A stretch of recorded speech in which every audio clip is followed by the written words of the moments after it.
In Motion, there's a number of preferences that you need to set before we start our project, especially our first project with the quote. If you go up here to the Motion tab, you'll find the preferences. It's right up here in the corner. You go to the Preferences tab, and you'll get a dialog box that looks like this. We are going to set our project to about 1,000 frames. We're going to keep the background color black. You could change the background color to a different color if you prefer, but for now let's just keep it that way. We're going to display the time as frames. We're going to leave frame numbering. And here, instead of project duration for still images and layers, we're going to change this custom duration to 1.5 seconds. That'll give us enough time to either lengthen or shorten our layers. And then we're just going to leave the rest of the appearances and the project the same. We're going to close that box and go back to Motion.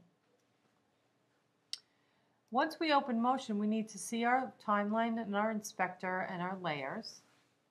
And you do that by going up to the window. So I have that all set up here already. One of the things that you need to remember is this is called the playhead, and this is your play range. Okay?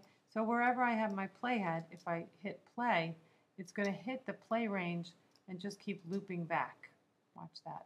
Loops right back.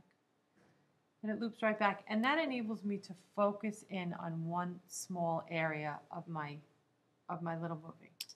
If I want to change the play area, I can move my project range little triangle, and then I'll be able to see more.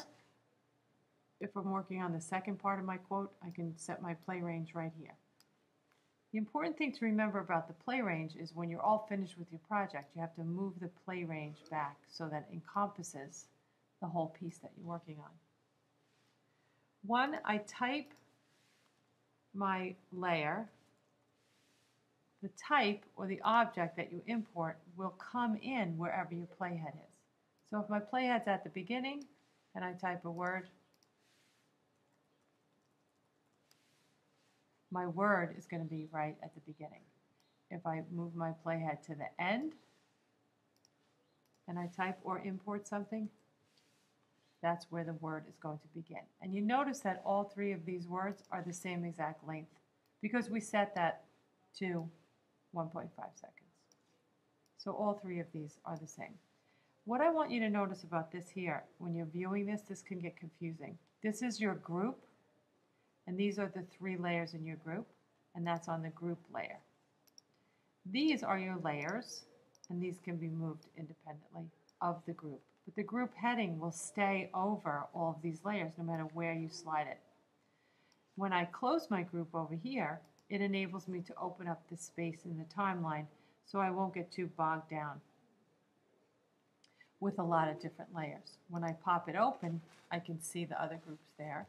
I can also pop the group closed up here and have the same thing. I can twirl that triangle back up so that I can add another group by just going like that and clicking on that little group button. And then I can go ahead and start typing again. And now I see I have group 1, and then I have group right here.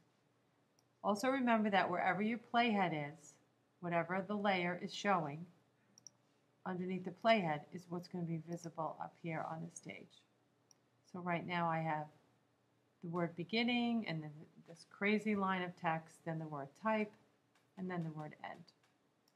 So make sure that you have all of those things set when you begin working in Motion, and have kind of a clear understanding of what those things are and what they do.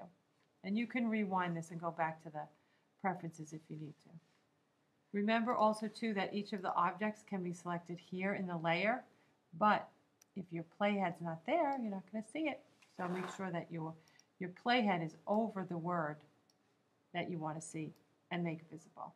If I want to extend the word and make it longer duration on the timeline, I just grab it by the end until I see this little bracket, and that will make the word stay on the timeline longer than 1.5 seconds.